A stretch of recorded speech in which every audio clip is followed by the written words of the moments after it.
it's Brooke from The Vintage Gardener. Welcome back to my channel. So today is very special because in addition to the fact that I'm giving you guys the definitive guide to winter sowing, this is my 300th video on YouTube, and I'm really excited about that. I had no idea I had done so many since 2019, but here we are. So I do have a special giveaway, but in order to get that, you're going to have to watch the entirety of the video. So I will see you guys at the end of the video. Winter Sowing, the definitive guide according to the Vintage Gardener, New Jersey. So let's talk about traditional seed sowing.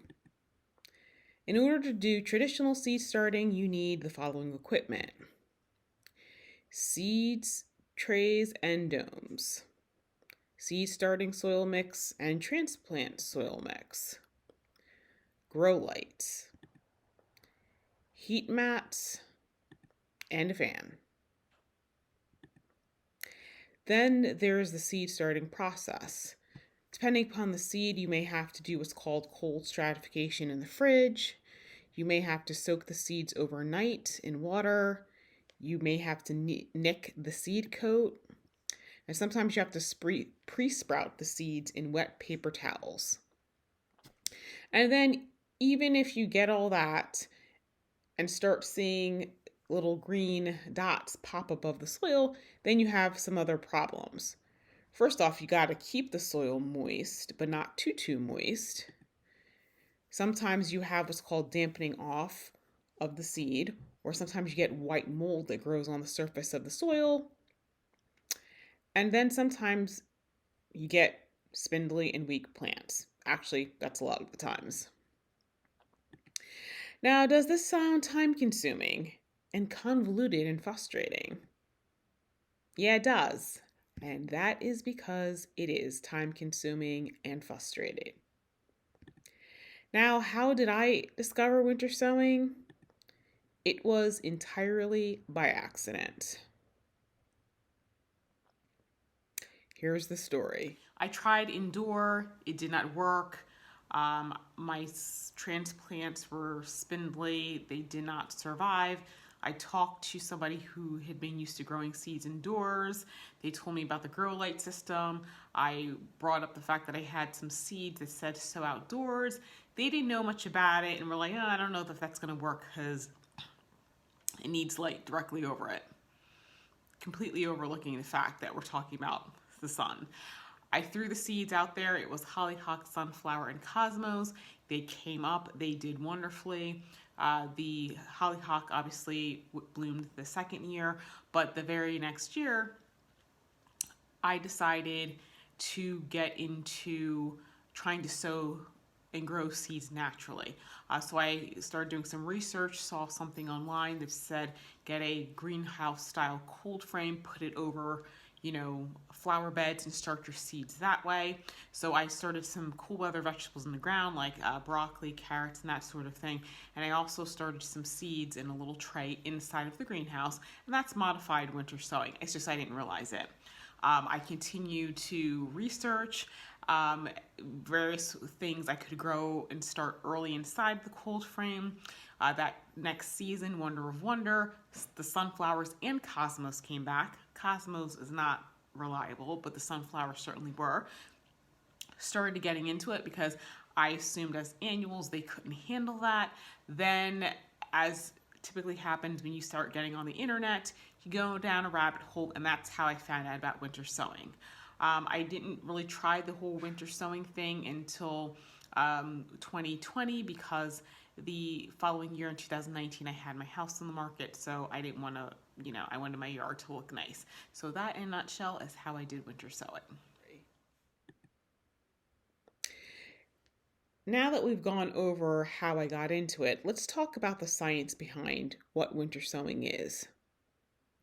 But in order to understand winter sowing, we first have to understand the reproductive cycle of plants. So plants sprout, then they grow, they bloom in order to attract pollinators. The pollinators fertilize the flowers. Then they set seed.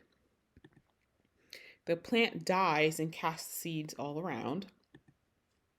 Winter comes and goes, spring arrives, and the plant sprouts, and the process starts all over again. But did you ever stop and think what prevents the recently dropped seeds from germinating in fall and winter when they would die? The answer to that question is called seed dormancy. So what is seed dormancy? Seed dormancy is an innate seed property that prevents seeds from germinating during unsuitable ecological conditions that would typically lead to low probability of the seed surviving. Now, there are different types of seed dormancy. We're just going to go over the two main types. One is called exogenous dormancy, which are conditions outside of the embryo. Some examples of this are physical dormancy, with, for example, an impermeable seed coat, meaning that water and or oxygen cannot penetrate the seed. Then you have mechanical dormancy, where the embryo cannot expand through the seed coat. It's a growth constraint. And then you have chemical dormancy. There are growth inhibitors in the endosperm or the seed coat. Then we have endogenous dormancy, which are conditions within the embryo itself. And there is physiological dormancy, which is chemical changes which must occur, i.e. 3 months of cold, needs period of light or dark, needs drying process, or seed will only germinate at higher temperatures. Then you have morphological dormancy, which is that the embryo is immature and needs moisture to ripen. Then you can have morphophysiological dormancy, which is physiological dormancy with seeds with an underdeveloped embryo. Some plants have one type of dormancy. Some plants have a combination of dormancies. The really nice thing is that regardless of the type of dormancy, winter addresses the issue.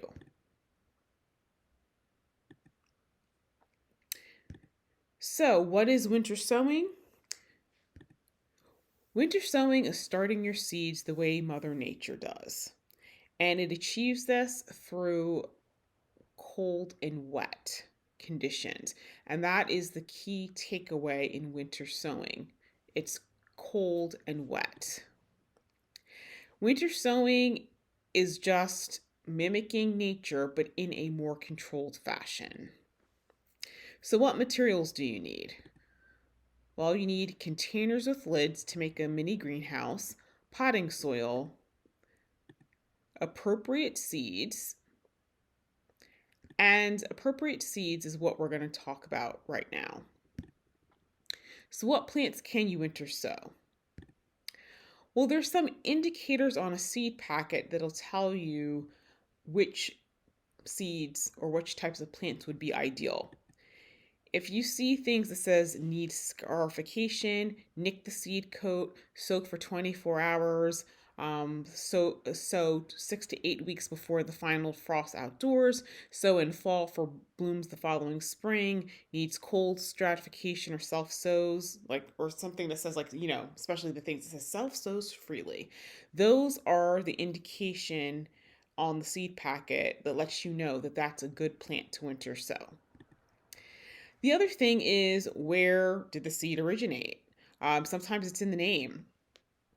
Like, for example, alpine asters, Arctic daisies, prairie gentian, mountain larkspur, anything that's got the name Siberian in front of it. Himalayan poppy, polar winter.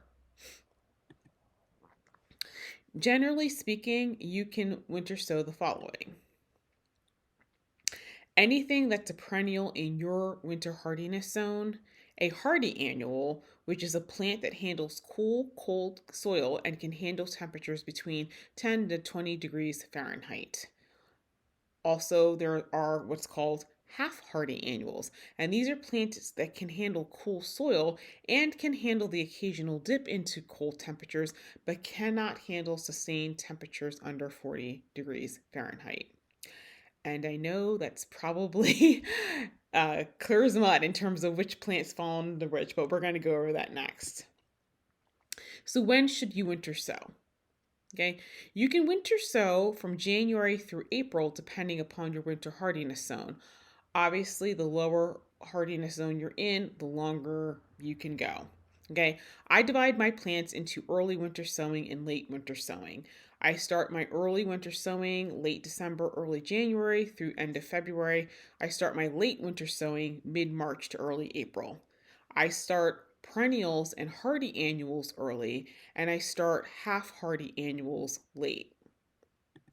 Okay, so these are perennials that I have successfully winter sowed in New Jersey Zone 7A, and I'm going to leave this slide up for a little bit so you guys can either write it down or you guys can take a picture or screen capture with your phone. Most of these, even though I'm in Zone 7A, most of these, actually, I think almost all of these are perennials in just about, I think, everywhere in the United States. I do want to specify that when I'm referring to flax, I'm referring to the blue flax, the one that's a perennial. There are some annual versions, but I'm talking about the perennial flax. And with lavender, I'm talking about the perennial lavender, which is like the English Munstetter, Hitticoat lavender. I'm not talking about things like Spanish lavender, which is more Mediterranean.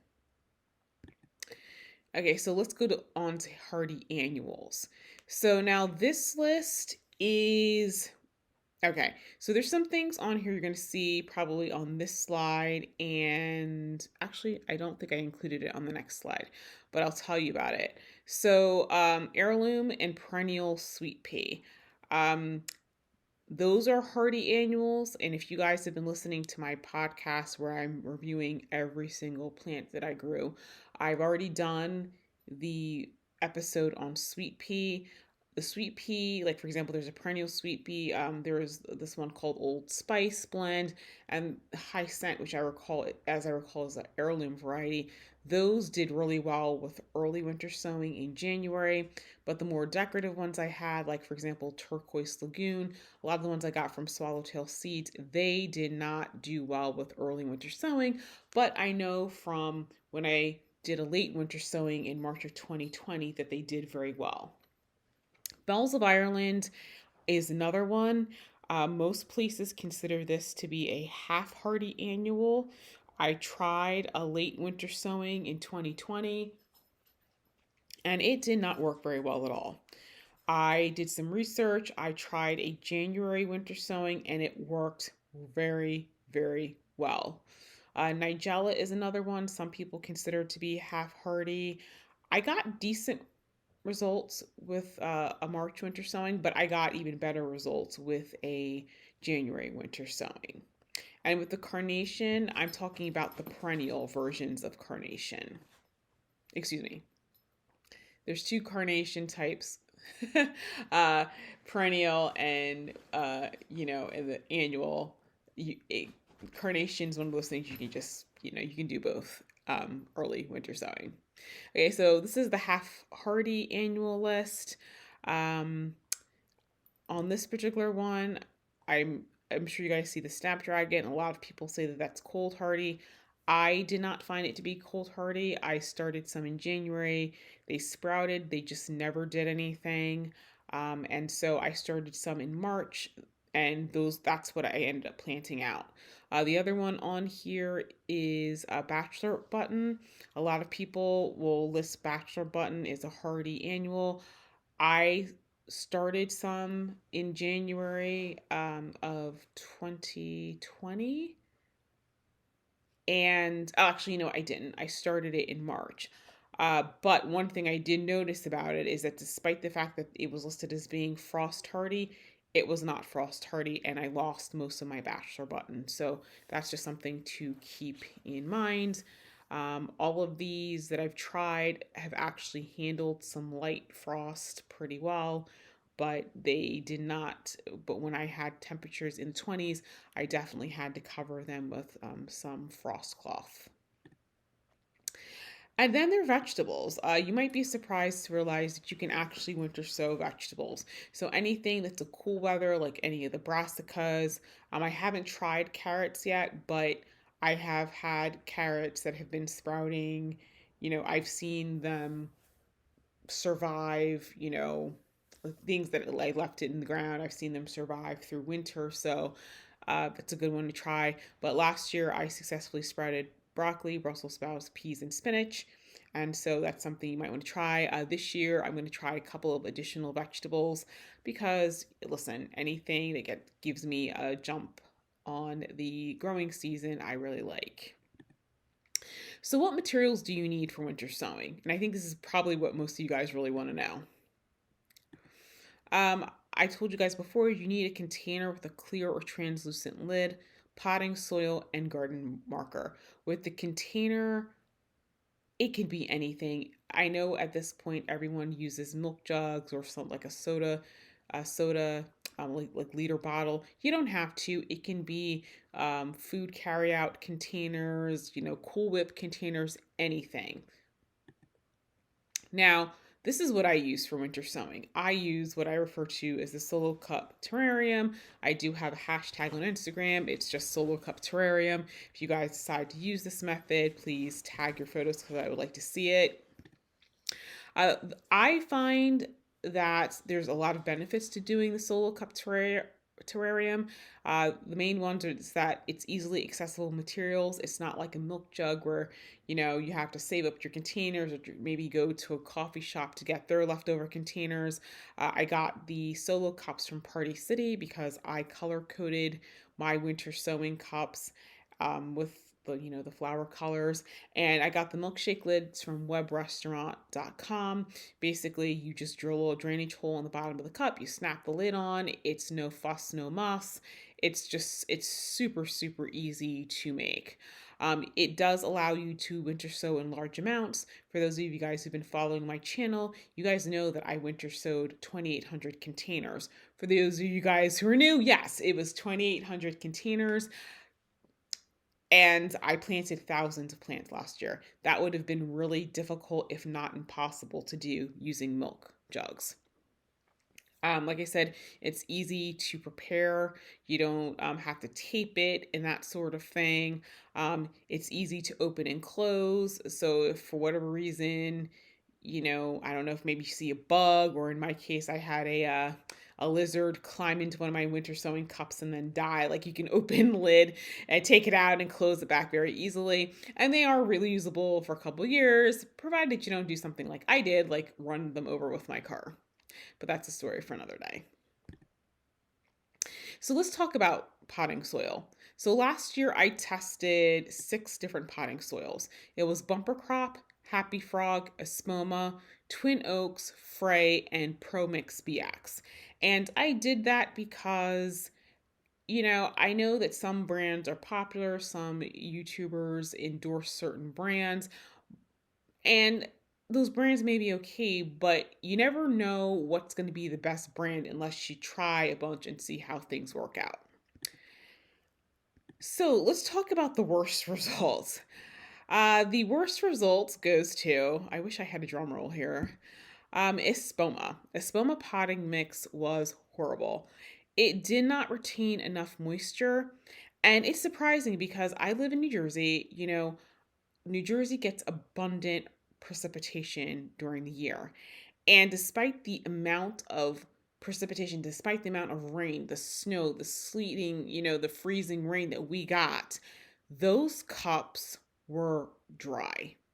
They were very dry. And given the amount of moisture that we got last year in our winter, that should never have happened, but they were dry. I had horrible germination with just about everything I planted in the Espoma potting mix. The only plant that really thrived on it was the blue and breezy flax. That particular plant, every single cup had germination. Everything else was horrible. I got like less than 50% germination on everything. With the Delphinium, the Pacific Giants, I got nothing germinating, in that. So that's one I would stay away from. I mean, unless you, I don't know, maybe if you're getting like, 1 or 2 inches of rain every day, maybe that would be enough to keep it moisturized. But I don't know. I found it to be very hydrophobic. I had used a spoma potting mix, in other containers before, and I noticed things seem to dry out. It's just not good. I did do a YouTube video entitled "Planting the Blue Section" and potting soil review. I give you more details on that, but uh, I will never use a spoma potting mix for winter sowing again. The best results I got were ProMix BX. And the reason this one was number one for me is because it has the mycorrhizal fungi for root development.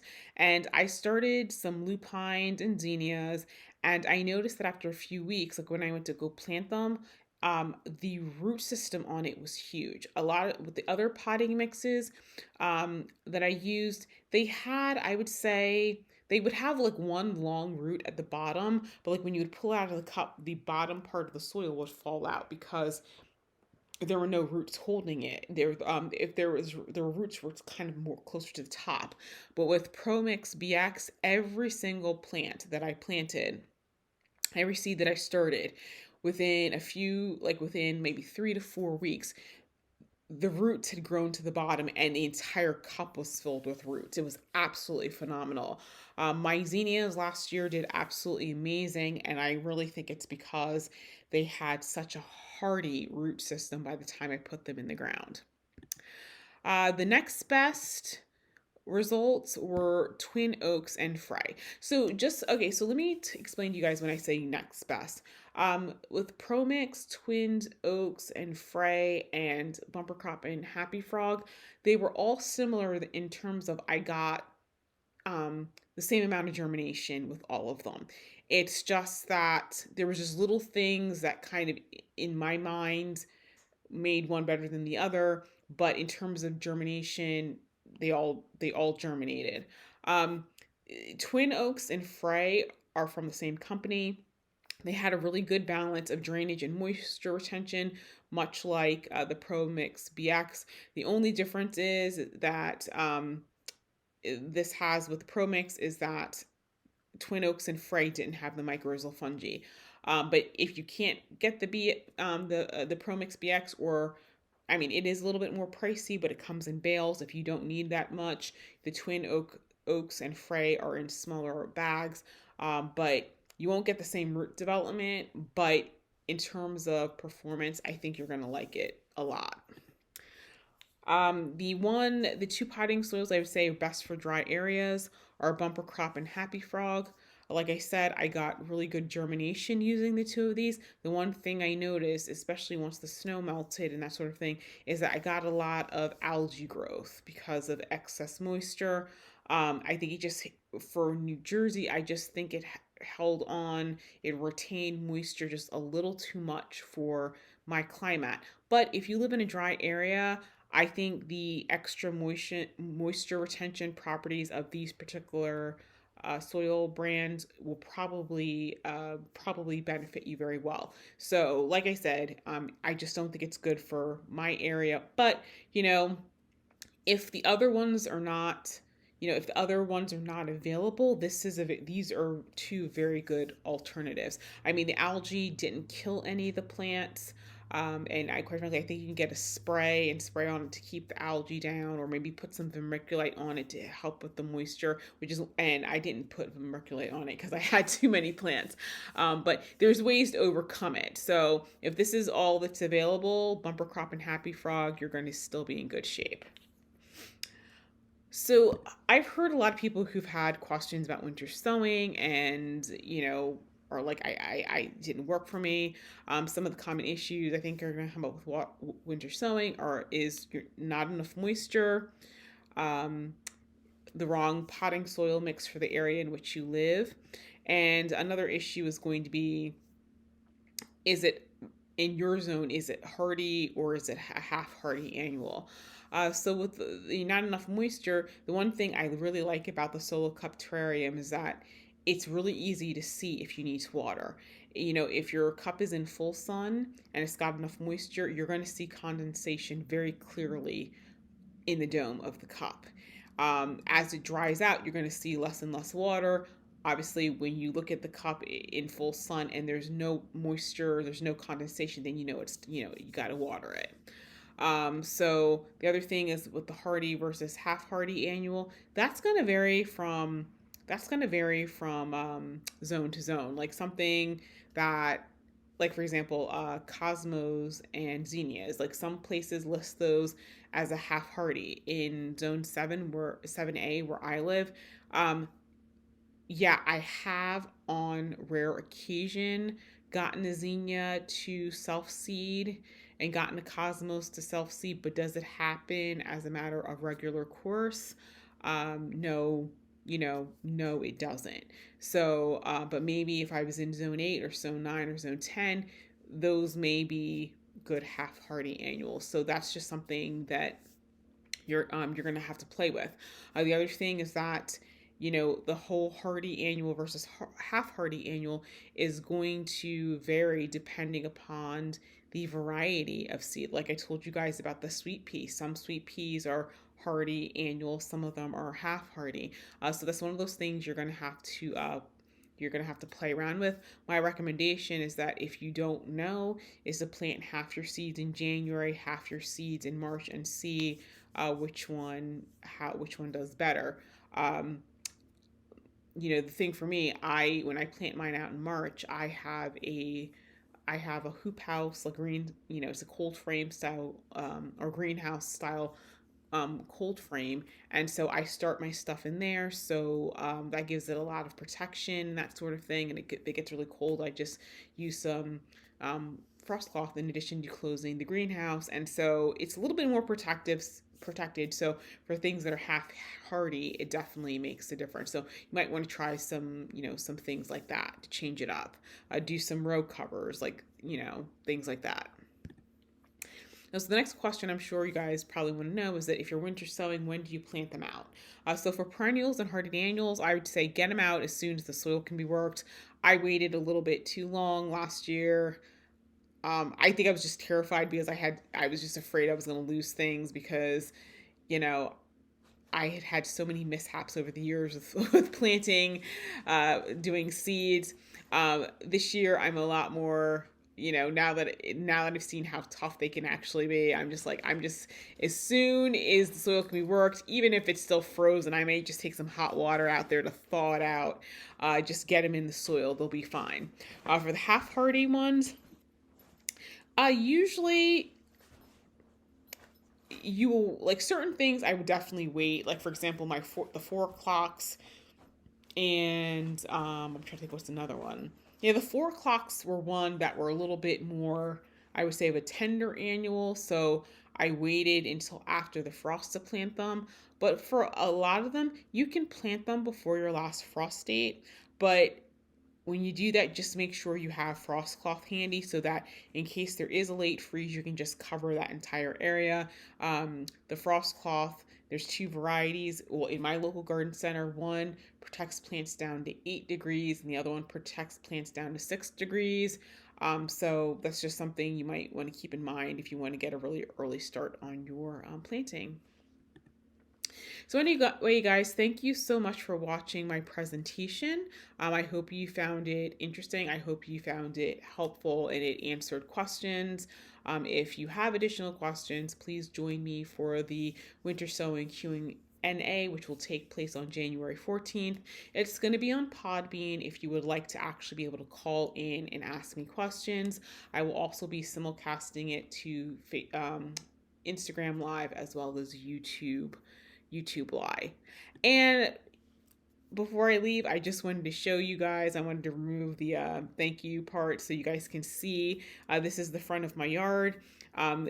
This was when I bought the house in November of 2019. Everything you see was lawn. I added all this, and yeah, I would say probably 95 to 98% of all the blooms that you see here are plants that I winter sowed. So you can be successful doing it because like all this got put in pretty much this year. So, like I said, thank you for listening to my presentation. Okay, guys, so thank you so much for watching the presentation. So now about the giveaway. I collected seeds for my poppies. If you guys follow me on Instagram, you probably saw me put a little glass jar and said, these are the poppies I've gathered. How many are in there? I think Brad from Garden Evolution said he thought like 1 million, and he's probably right, at least 1 million. So I saved some for myself because I'm going to sprinkle those in my promenade garden, and a couple of my secretaries I pulled some out for, but I have 30 packs of seeds. And I basically scooped a half a teaspoon of poppy seeds into each bag. It's a lot. It's probably at least 1,000, if not more, poppy seeds in each little thing. So that's the giveaway. So what do you have to do? I'm not going to make you subscribe, although I very much hope that you guys will subscribe to my channel because I'm almost at 300 subscribers. So I figure 300 videos, 300 subscribers kind of, goes hand in hand. But I'm going to be nice. If you guys want some seeds, I'm going to put up my email address. I don't want to put it in the description box because I don't want to get spammed, but here's my email address. Just email me your name and address. The first 30 people to do it are the people I'm going to send seeds. I'm going to leave this open for 2 weeks. I mean, I don't have a whole lot of subscribers, so it may take 2 weeks for 30 people to comment. But if you would like some seeds, just send me an email. The first 30 people will get it.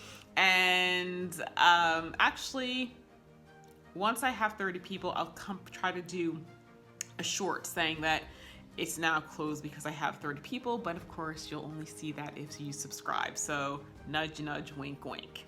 So anyway, guys, thank you so much for watching. I will see you guys in the next video. I think I'm going to post some pre-Christmas work in the garden, and then I'm going to get into the seeds because as of right now I have like 154 seeds, most of which are going to be winter sown that I have to start now. So anyway, I'll see you guys later. Guys, if you have additional questions about the winter sowing process, don't forget that on January 14th at 8 p.m. Eastern Standard Time, I will be doing a live podcast hosted on Podbean. I will also be simultaneously live streaming it to Instagram Live as well as YouTube Live. I will be taking questions and comments from each of the platforms. However, if you would like to talk to me, you're going to have to join me on Podbean. Hopefully, I will see you guys on January 14th at 8 p.m.